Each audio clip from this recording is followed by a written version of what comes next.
Sesudah salat malam bersama beberapa santri yang besok pagi diperkenankan pulang kembali ke tengah masyarakatnya, dikumpulkan oleh Pak Kiai di Zawiyah, sebuah masjid. Seperti biasanya, Pak Kiai bukannya hendak memberi bekal terakhir, melainkan menyodorkan pertanyaan-pertanyaan khusus yang sebisa mungkin belum usah terdengar dulu oleh para santri lain yang masih belajar di pesantren, agar manusia di muka bumi ini memiliki alat dan cara untuk selamat kembali ke Tuhannya. Berkata Pak Kiai kepada santri pertama, apa yang Allah berikan kepada manusia selain alam dan diri manusia sendiri? Agama, jawab santri pertama. Berapa jumlahnya? 1, tidak 2 atau 3. Allah tak pernah menyebut agama atau nama agama selain yang satu itu, sebab memang mustahil dan mubazir bagi Allah yang tunggal untuk memberikan lebih dari satu macam tuntunan. Kepada santri kedua, Pak Kiai bertanya, apa nama agama yang dimaksudkan oleh temanmu itu? Islam. Sejak kapan Allah mengajarkan Islam kepada manusia? Sejak Ia mengajari Adam nama benda-benda. Kenapa kau katakan demikian? Sebab Islam berlaku sejak awal mula sejarah manusia dituntun. Allah sangat adil. Setiap manusia yang lahir di dunia, sejak Adam hingga akhir zaman, disediakan baginya sinar Islam. Islam. Kalau demikian, seorang Muslimkah Adam? Benar, Kiai. Adam adalah Muslim pertama dalam sejarah umat manusia. Pak Kiai beralih kepada santri ketiga. Allah mengajari Adam nama benda, katanya. Bahasa apa yang digunakan? Dijawab oleh santri ketiga, bahasa sumber yang kemudian dikenal sebagai bahasa Al-Quran. Bagaimana membuktikan hal itu? Para sejarawan bahasa dan para ilmuwan lain harus bekerja sama untuk membuktikannya. Tapi besar kemungkinan mereka tak akan punya metode ilmiah, juga tak akan memperoleh bahan-bahan yang diperlukan. Manusia telah diseret oleh perjalanan waktu yang sampai amat jauh, sehingga dalam kebanyakan hal mereka buta sama sekali terhadap masa silam. Lantas, bagaimana mengatasi kebuntuan itu? Pertama, dengan keyakinan iman. Kedua, dengan kepercayaan terhadap tanda-tanda yang terdapat dalam kehendak Allah. Maksudmu, Allah memerintahkan manusia bersembahyang dalam bahasa Al-Quran, oleh karena sifat Islam adalah rahmatan lil alamin, berlaku universal secara ruang maupun waktu. Maka tentulah itu petunjuk bahwa bahasa yang kita gunakan untuk salat adalah bahasa yang memang relevan terhadap seluruh bangsa manusia. Misalnya, karena memang bahasa Al-Quranlah yang merupakan akar sekaligus puncak dari semua bahasa yang ada di muka bumi. Temanmu tadi mengatakan, berkata Pak Kiai selanjutnya kepada santri keempat, bahwa Allah hanya menurunkan satu agama. Bagaimana engkau menjelaskan hal itu? Agama Islam dihadirkan sebagaimana bayi dilahirkan. Jawab santri keempat, tidak langsung dewasa, tua, atau matang, melainkan melalui tuhab-tahab atau proses pertumbuhan. Apa jawabmu terhadap pertanyaan tentang adanya berbagai agama selain Islam? Itu anggapan kebudayaan atau anggapan politik, bukan anggapan akidah. Apakah itu berarti engkau tak mengakui eksistensi agama-agama lain?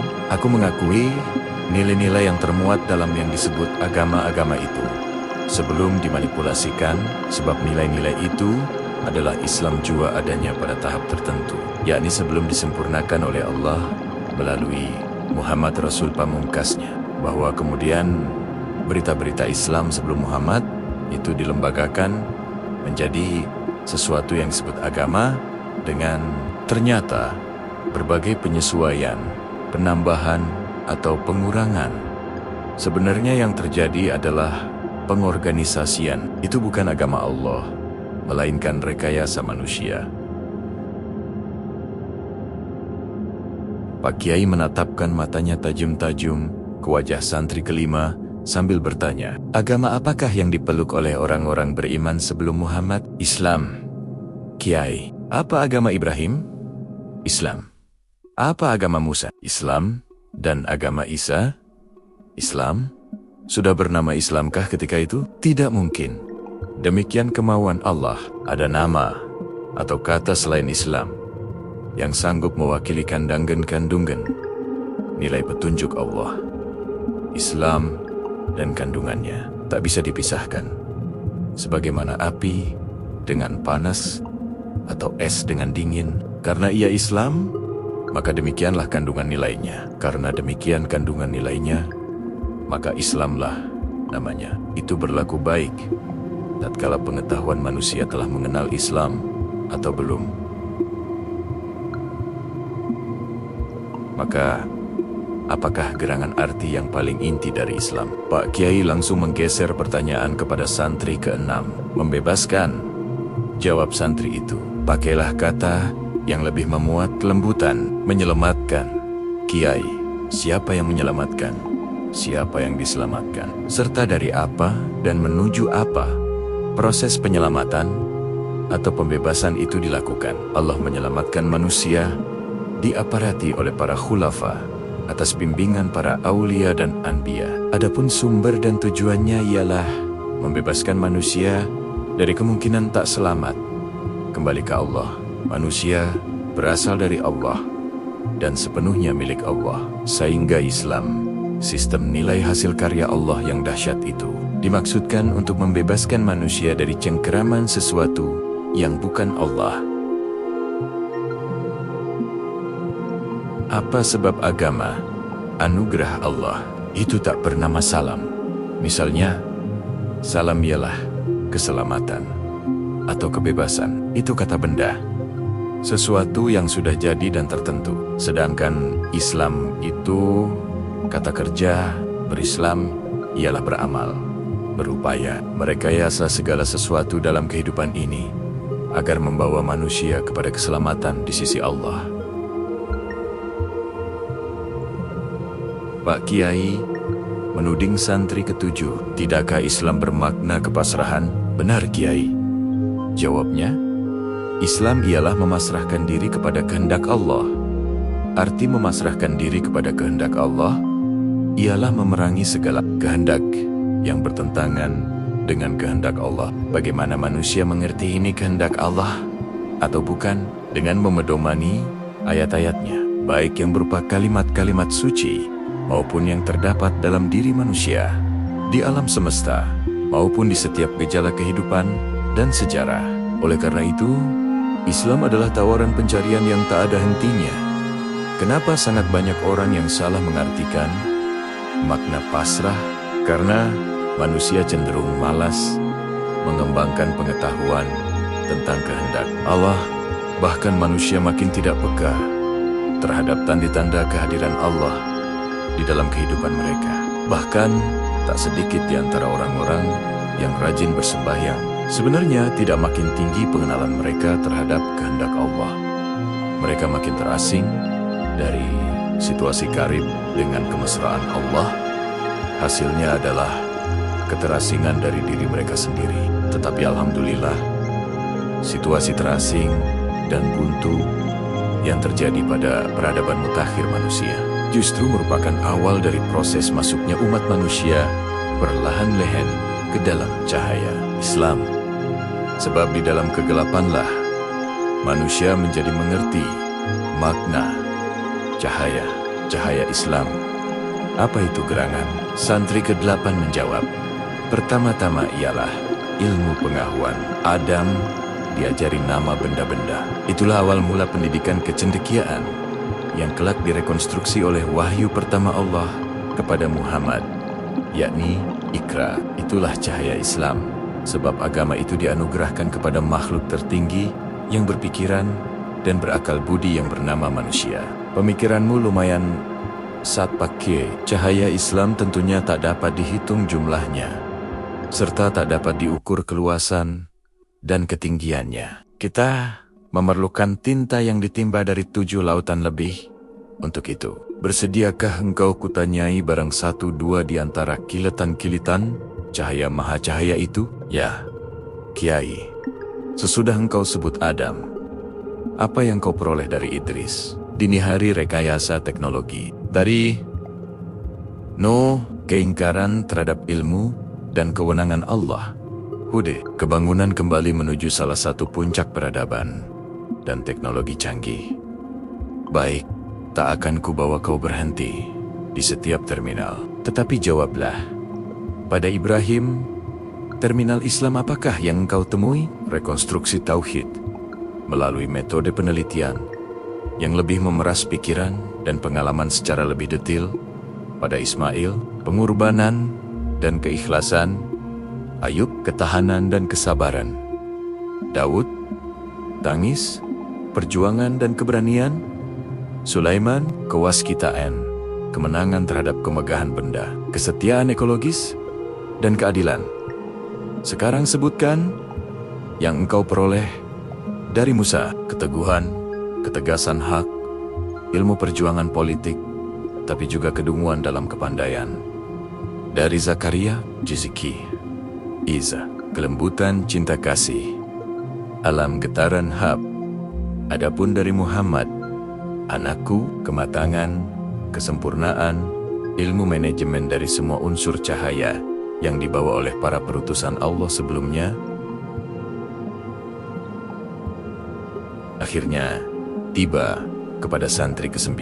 Di tahap cahaya Islam yang manakah kehidupan dewasa ini? Tak menentu, Kiai, jawab santri terakhir itu. Terkadang, atau bahkan amat sering, kami adalah Adam yang sembrono dan nekat makan buah huldi. Di saat lain kami adalah Ayub, tetapi yang kalah oleh sakit berkepanjangan dan putus asa oleh perolehan yang amat sedikit. Sebagian kami memperoleh jabatan seperti Yusuf, tapi tak kami sertakan keadilan dan kebijakannya. Sebagian lain malah menjadi Yusuf yang dicampakkan ke dalam sumur tanpa ada yang mengambilnya. Ada juga golongan dari kami yang telah dengan gagahnya membawa kapak bagai Ibrahim, tapi sebelum tiba di gudang berhala, malah berbelok mengerjakan sawi-sawa Fir'aun atau membelah kayu-kayu untuk pembangunan istana diktator. Itu Pak Kiai tersenyum, dan santri itu meneruskan. Mungkin itu yang menyebabkan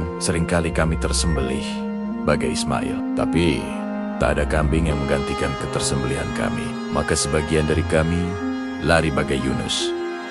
Seekor ikan paus raksasa menelan kami. Dan sampai hari ini, kami masih belum selesai mendiskusikan dan menseminarkan bagaimana cara keluar dari perut ikan. Pak Kiai tertawa terkekeh. Kami belajar pidato seperti Harun, sebab dewasa ini berlangsung apa yang disebut abad informasi. Tetapi isi pidato kami seharusnya diucapkan 15 abad yang lalu. Padahal musuh-musuh kami hari ini tidaklah sanggup membelah samudera. Anakku, Pak Kiai menyela. Pernyataan-pernyataanmu penuh rasa sedih dan juga semacam rasa putus asa. Insya Allah tidak, Kiai, jawab sang santri. Cara yang terbaik untuk menjadi kuat ialah menyadari kelemahan. Cara yang terbaik untuk bisa maju ialah memahami kemunduran. Sebodoh-bodoh kami sebenarnya telah pula berupaya membuat tali berpeluru Daud untuk menyiapkan diri melawan Jalut. Tongkat Musa, kami pun telah perlahan-lahan kami rekayasa agar kelak memiliki kemampuan untuk kami lemparkan ke halaman istana Fir'aun dan menelan semua ular-ular sihir yang melata-lata. Kami juga mulai berguru kepada Sulaiman si Raja Agung, pemelihara ekosistem. Seperti Musa, kami juga belajar berendah hati kepada ufuk ilmu Khidir dan berzikir.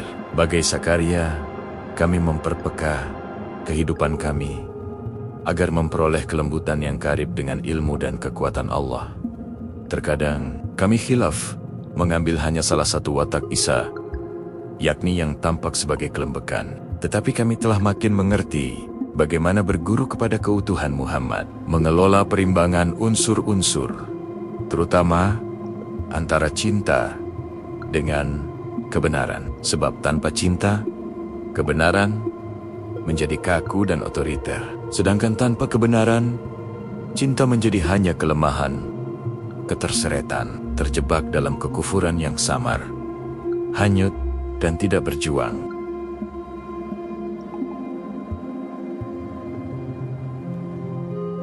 Betapa tak terbatas apabila perbincangan itu diteruskan jika tujuannya adalah hendak menguak rahasia cahaya Islam. Sampai tahap ini, kata Pak Kiai, cukuplah itu bagi kalian. Sesudah 2 pertanyaan berikut ini, kalian jawab. Kami berusaha, Kiai. Jawab mereka. Bagaimana kalian menghubungkan keyakinan kalian itu dengan keadaan masyarakat dan negeri di mana kalian bertempat tinggal? Kebenaran berlaku hanya apabila diletakkan pada makom yang juga benar. Juga setiap kata dan gerak perjuangan, berkata salah seorang, sebaik-baik urusan ialah di tengah-tengahnya. Kata Rasul Agung, harus pas, tak lebih tak kurang. Sambung lainnya, Muhammad juga mengajarkan kapan masuk Gua Hiro, kapan terjun ke tengah masyarakat. Sambung yang lain lagi, mencari titik koordinat yang paling tepat pada persilangan ruang dan waktu, atau pada lalu lintas situasi dan peta sejarah. Ada dakwah rahasia, ada dakwah terang-terangan, hikmah, Moidah Hasanah, Jadilhum Bilati, Haya Ahsan. Makan hanya ketika lapar, berhenti makan sebelum kenyang. Itulah irama, itulah sisohat sehat, kesehatan yang berlaku bagi tubuh maupun proses sejarah. Perjuangan ialah mengetahui kapan berhijrah ke Madinah dan kapan kembali ke Makkah untuk kemenangan. Dan di atas semua itu, Rasulullah Muhammad bersedia tidur beralaskan daun kurma atau bahkan di atas lantai tanah. Pak Kiai tersenyum. Apa titik tengah di antara kutub kaku dan kutub lembek, anak-anakku? Lentur, Kiai. Ke-9 santri itu menjawab serentak. Karena kalimat itulah memang yang hampir setiap hari mereka dengarkan dari mulut Pak Kiai sejak hari pertama mereka datang ke pesantren itu. Folya terus, ucap Pak Kiai, akhirnya sambil berdiri dan menyalami santri-santrinya satu persatu. Titik pusat, Al-Quran.